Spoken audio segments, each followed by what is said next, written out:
Hello, my name is Kevin and welcome to the Love Decanters channel. So I'm going to talk about cheap glass books. Someone asked me about what books to get in relation to, older glass.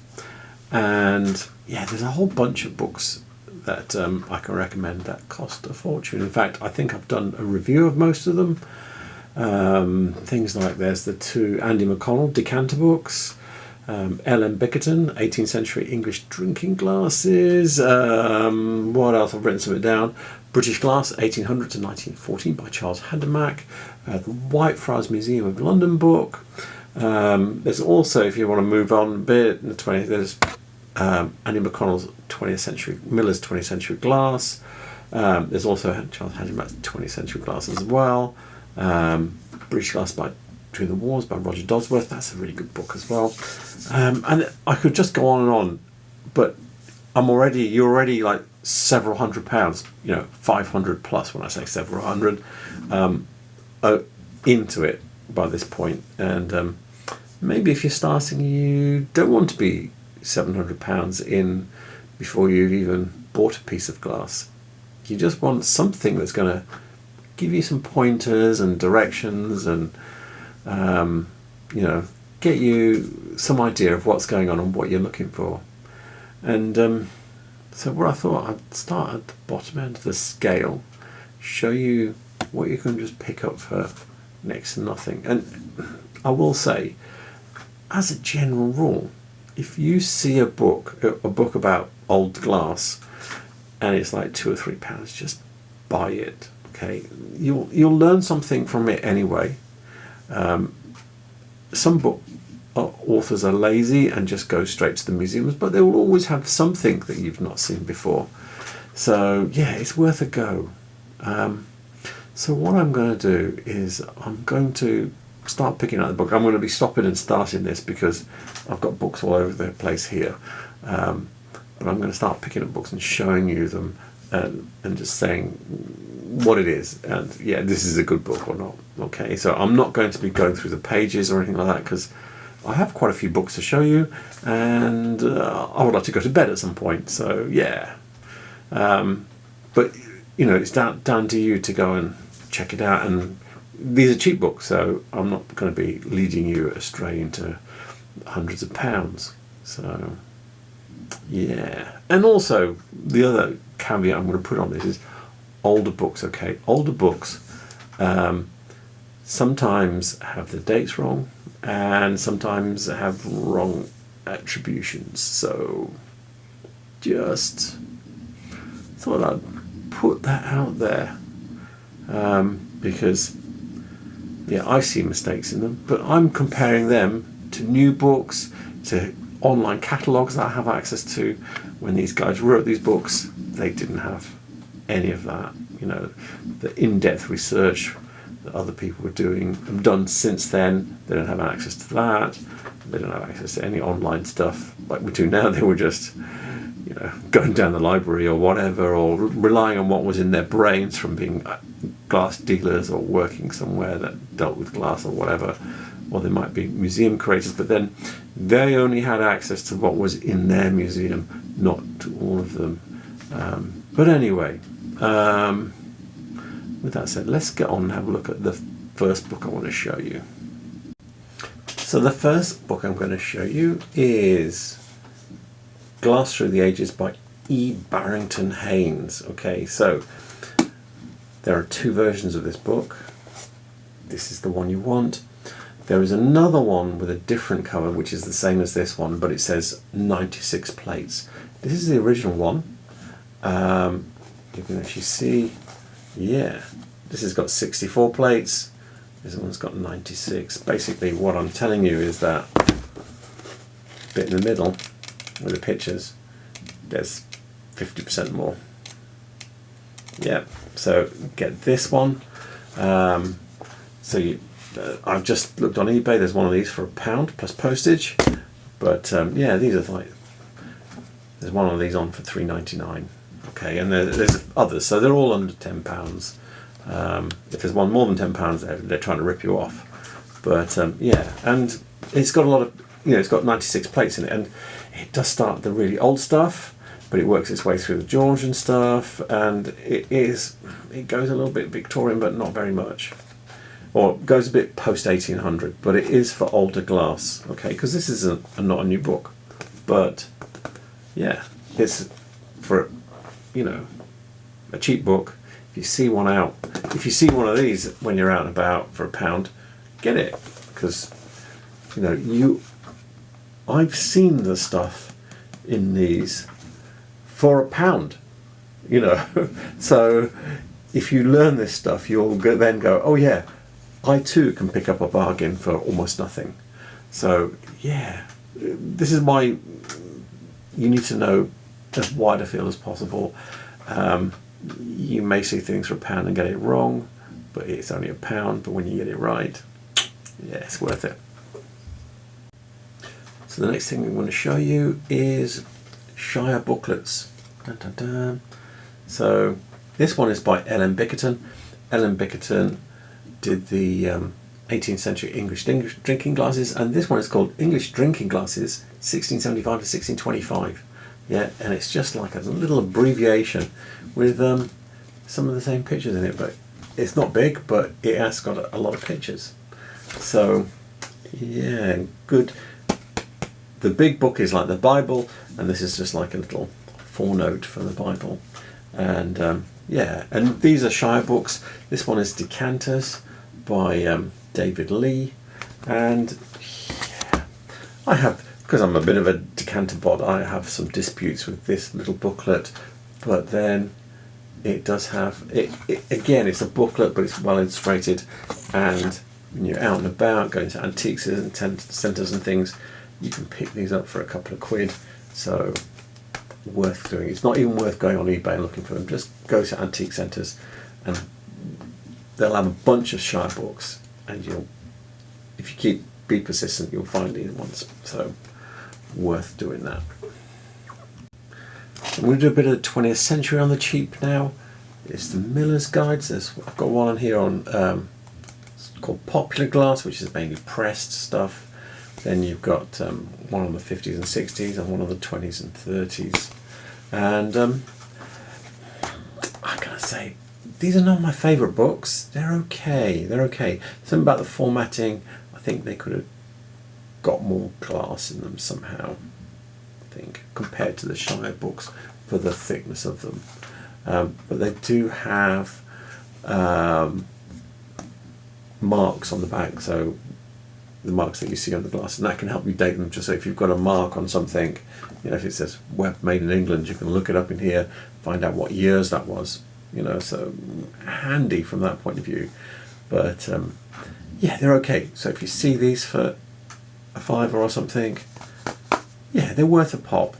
But and it's 20th century glass, and yeah, a lot of the books good books on 20th century glass are pretty expensive.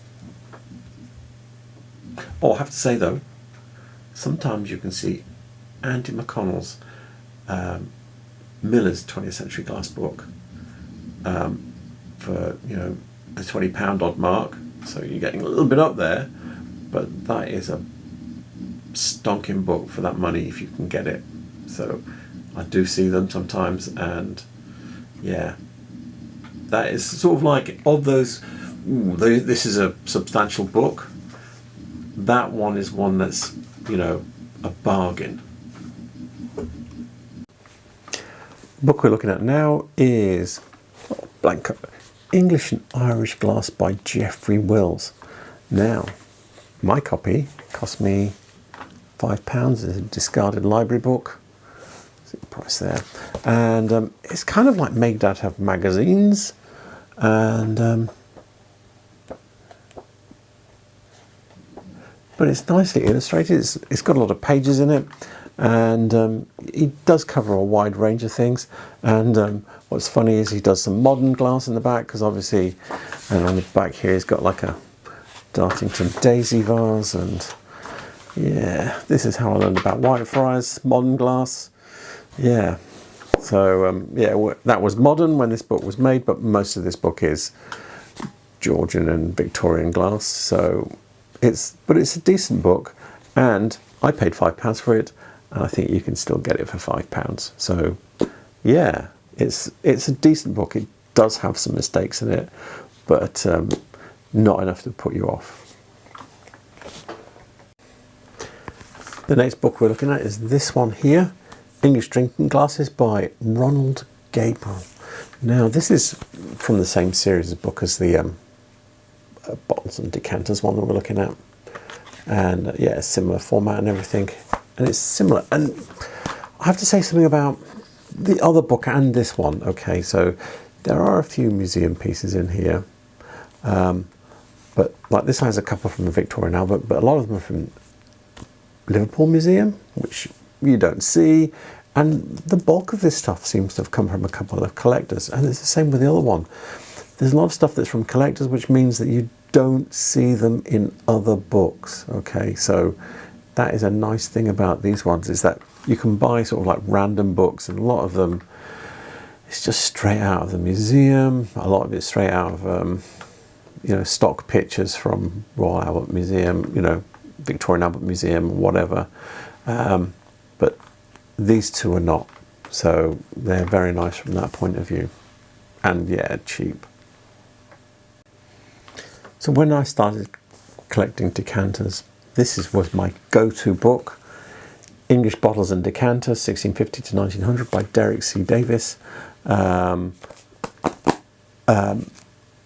Andy McConnell hadn't brought out even his first decanter book, I think, when I bought this. Maybe he had. I bought mine new when I bought it, but anyway, I bought this, and I used to look at this book slavishly, and then I lost it, and somehow I've ended up buying two more, and you can still buy them on eBay for under a fiver or about a fiver. So yeah, they're good little books. They, you know, it is a decanter per page normally, a lot of it.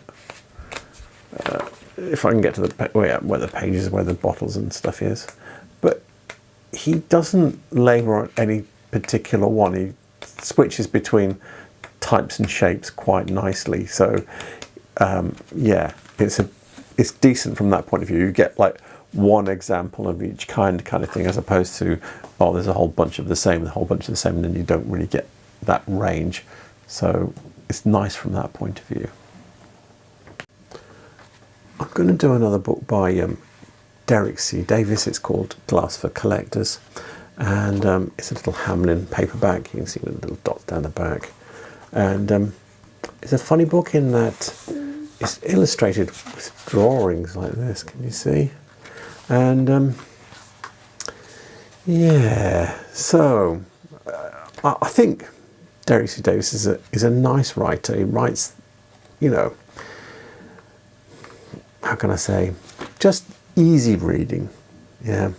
And if you're into glass, and he has some things in here that, you know, I specifically opened this page because, you know, it's stuff. This is things I collect, and there's hardly any references for them. I mean, look, this is right here under my screen, a little perfume bottle. He's got one here, kind of similar, saying 1820, which is kind of the date I would guess, because I'm looking at the cutting and all this kind of stuff. But it's very difficult to get a reference for things like this. And the same with the little salt here. He's got one in blue, and he's saying 1790, and I've got like about 3 or 4 of these ribbed ones like this. So yeah, it's nice that he's covering things that are not covered elsewhere, and it does go into the ancient glass as well. You never know when you might find something, but yeah, I like this book, and it cost me £2. And any book that you find things and read about stuff that you don't read about or see anywhere else is worth £2. So yeah. So there you have it.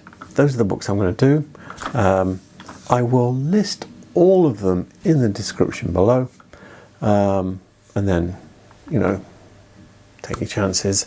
But as I said, a lot of these books, or books that you see, any old glass book that you see, I've got like piles of books that look a bit like this, and I picked this one out specifically because I quite like it. But yeah, if you see any of them for £2 or £3, they're worth a go, because you'll pick things up out of them. And things like this one that I showed you earlier. Or did I? I don't think I did this one. So we'll do this one now. So this is the Hallmarks of Antique Glass by R. Wilkinson. Now, I think I've shown you this recently in another thing, in another video. And this is a really good book. This was written by someone that works in the glass business. His family's in the glass business. He knows what he's talking about. He shows you lots of glass. There's lots of pictures in here of the kind of glasses that you can find. It's very well illustrated. And it's from this book that I learned that acid polishing was invented. The commercial acid polishing for cut glass that you see was invented in the 1920s because his brother invented it. So yeah, that's a really good book as well. If you see that one, that can be cheap as well sometimes. And I had a look at the prices, and they're okay. Someone has one very expensive, £28, and say it's signed, but I think quite a lot of them are signed. Mine is signed, and so yeah, it's a decent book, that one, and I would go for that. So now let's wrap it up, eh? So what am I going to say? Yes. So cheap books, always pick them up anyway. But these are ones that you might want to just Google for from time to time and see if you can snatch them off eBay for very little. I think there's a few of each of these. The prices vary because sometimes people are looking for, I said there's one of these on for £28, but I think most of them are on for under a tenner. So, and occasionally some of these might pop up for just £2 or £3. And yeah, swoop in, get your copy. Yes. So, as I was saying, all the books I've shown you here will be in the description below. And what else? And please remember to like and subscribe to my channel, because it really helps my channel expand, bring more people into the glassy family. And yeah, that's my objective. I'm going to make glass collecting the most popular hobby in the UK. Yeah, not really. But anyway, thank you for watching. Have a good night. Good night.